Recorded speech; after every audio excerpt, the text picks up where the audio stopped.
In this video, alongside trying to get some autumn photos, I'm not sure how that's going to go, but I'm going to be going through some unexpected, unusual photography advice, tips and general opinions based on conversations, interactions and comments that I've got over the past few years, and hopefully they're helpful or eye-opening or valuable to you in some way or another.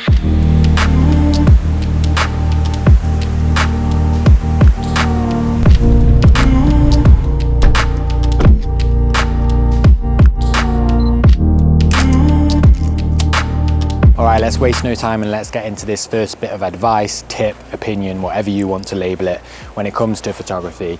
And this one is going to be stop trying to niche down. You hear this all the time, niche down, niche down, niche down. And lots of people have reached out to me recently over the last couple of months saying they're not sure what niche their photography is.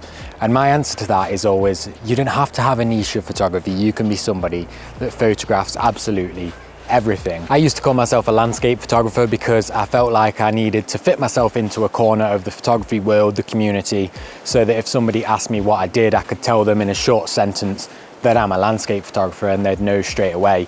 And I genuinely did believe that I was just a landscape photographer, but in the last year, maybe two, I've kind of come to realize that it's not landscape photography that I enjoy, it's just being outdoors and taking photos, doing photography, whatever the subject may be. And while being outdoors in landscapes may be where I'm at the most, the type of genre of photography, the niche of photography that I'm doing while I'm outdoors could cross any genre. John said this on a recent video of mine, I can't seem to settle on a genre of photography because I just love taking pictures. Thanks for the comment, John. You're exactly where you need to be. You want to be somebody that just loves taking pictures. Even if your end goal and your primary goal when it comes to photography is to be, let's say, a wedding photographer, that doesn't mean you have to devote your entire photography existence to wedding photography. You can do that, you can make money from that, but then you can go off and shoot other things in your own time. If you want to, you can be somebody that photographs everything.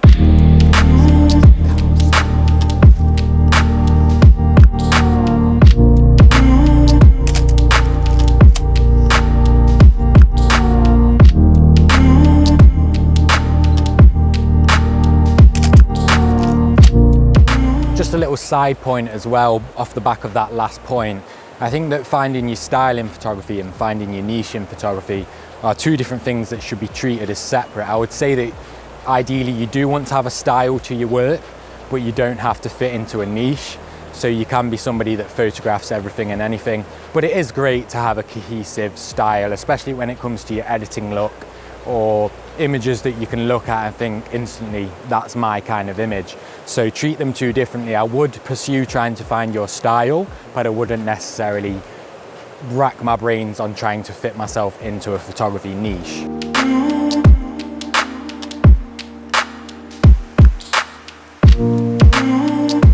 Okay, so I'm getting very close to the bit that I want to photograph now, so I'm just going to jump on to point number 2 for this video, which is all about foregrounds in photography.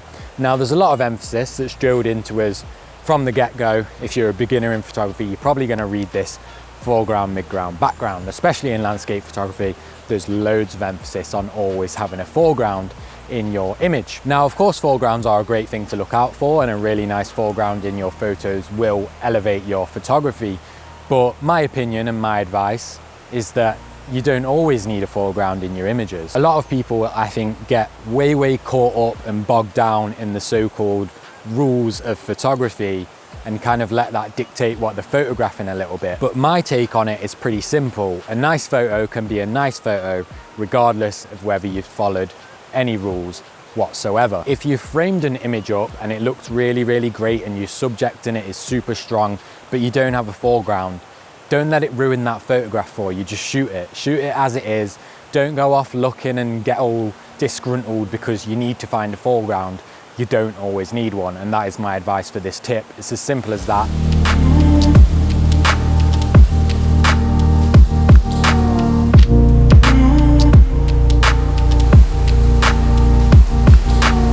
So what I'm doing here, I'm just getting a quick test shot, shooting down at the wooden walkway that goes over the water to sort of get an idea of exposure times for the water, because the water's moving super fast. I haven't got a filter with me today because my assumption that was that it was going to be quite dark under these woodlands, and I think I might have actually probably needed a filter. However, I don't like my long exposures to particularly be too ridiculously smooth. I like there to be quite a bit of rough motion in there, so I think we're going to get away with it. So we're literally just doing 0.4 of a second. I've got it on a 10-second timer, focus right down in the middle at ISO 100, and I'm having to be at f16 here, so I'm hoping it's not too soft, but let's take that shot and see how it turns out for a test.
All right, now that little bit of photography is out of the way, I'm going to get into these next 2 points with this lovely woodland backdrop that we've got here. These 2 points kind of work in unison, so I'm going to fire through both of them together. I've had various photographers say to me over the years, oh, I don't edit my photos. I like the photos to do the talking for me. I'm a pure photographer. Or you give them a compliment on one of their photos and they say, yeah, I didn't even edit it. It was straight out of the camera. That this is not a flex. It's not a prestige. All that says to me is that you skipped a step where you could have made your photo 20% better than it already is. If it's somebody's creative choice not to edit at all, or they're not very good at editing, they don't really have the time to learn how to get better, that's perfectly fine, that's your choice. But if you don't edit your photos, that does not give you an instant prestige, higher level of skill because you're staying pure to the photo. Post-processing has and always will be a major part of the photography workflow in the photography world. So just because one person chooses not to manipulate their photos, that does not make them better or more pure to photography than somebody who does choose to manipulate their photos. Now, obviously editing and post-processing should be done within reason. It's there to complement the great images that you already take, which I'll get onto in the next point. But I just put this one out there because I've come across a lot of people with this type of attitude. I've had a lot of people say to me directly that you're not a purist because you edit your photos and all that stuff. So I just wanted to say, don't let anyone tell you that you're not a pure photographer or true to photography just because you edit your images slightly in Lightroom. 10 out of 10 from me. Nice big stump.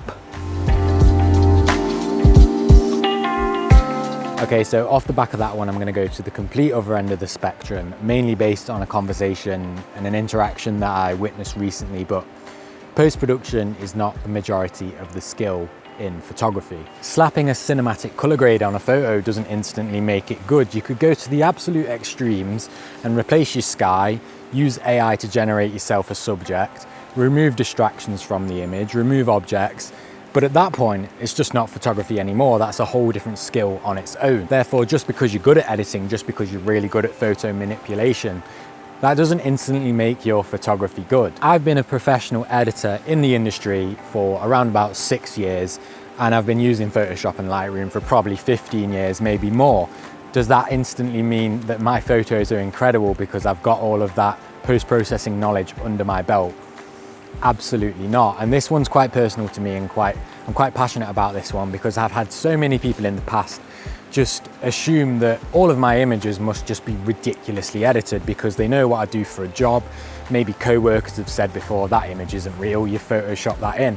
And it's not the case. So my tip for this one, to conclude it all, would be don't think you can half-arse your photography just because you're a really great editor, and beware of spending way too much time behind the desk refining your editing skills instead of actually refining the photos that are coming out of your camera. Creepy, to be fair.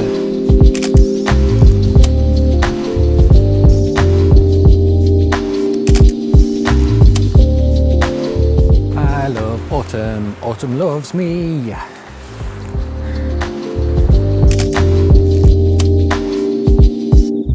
I currently can't decide whether I like this shot over here or I hate it, which is quite common with me when I try and take woodland photos. But let's give it a go, let's give it a shot. So we've basically got 3 trees here that line up quite nicely in the frame. Nice bit of colour in the background, and we've also got a few ferns that have got that golden browny yellowy tone to it. I like being in woodland, but I'm never really very good at taking woodland photos. So if you are a woodland photographer, feel free to rip the shreds out of it in the comments. It's the one time I'll allow negativity in the comments. No, I'm joking, don't be negative, I'll cry. And I might need to sort of come over this way a bit just to crop out this tree on the left that I don't really like.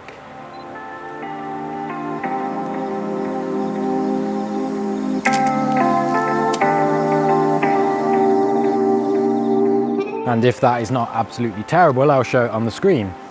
I know it's not a portfolio shot or anything, but this is what photography is, guys. Trial and error. Woo.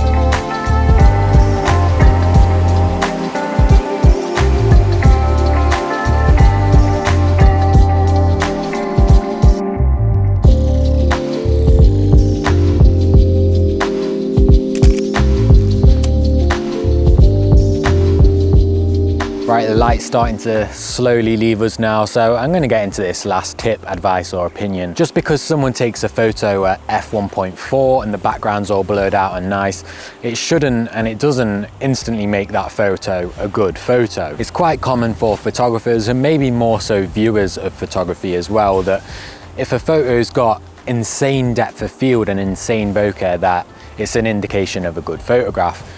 I see photos online all the time, on Instagram or what have you, that the comments will read, "That depth, bro," or "sick bokeh." But really, that's never the point of the image at all. You want your image to be strong and say something, rather than just focus on the fact that I need to get this blurry background, because that's what makes an image good and makes an image look premium. Let's say you're photographing your friend in a forest and you blur out the background so much that you can no longer see that they're actually within a forest, and the background becomes this sort of amalgamation of greens and brown colours. Kind of defeats the object of ever shooting in the forest in the first place, and you might as well have just shot them up against one of those walls that you got when you were getting your school photo taken. A little goes a long way with depth and bokeh. It's great, it's a great tool in our arsenal, and it's great to use it to blur out our backgrounds when we need to. But my tip for this one would be, make sure you're conscious of when and where you're using it, and don't just lean on it and think that it's the indication of a premium high budget image because you've got this crazy depth that obviously premium lenses tend to offer. Tell stories with your photos. If you need to include the environment and what's in the background, include it. And if it is the case where it looks terrible in the background and you want to blur it out, or you want to isolate your subject so much, then go ahead and use it, but don't lean on it for all of your photographs. All right guys, that's going to wrap up this video and the advice, tips and opinions I'm sharing in this one. I am working on a part 2, so keep your eyes peeled for that one, and as always, I'll see you in the next one. And yeah, some of them were opinions, so don't bite my head off for having an opinion, please. Although I do think there is some fact behind those opinions, so drop yours in the comments if you've got any unexpected or unpopular or uncommon photography advice.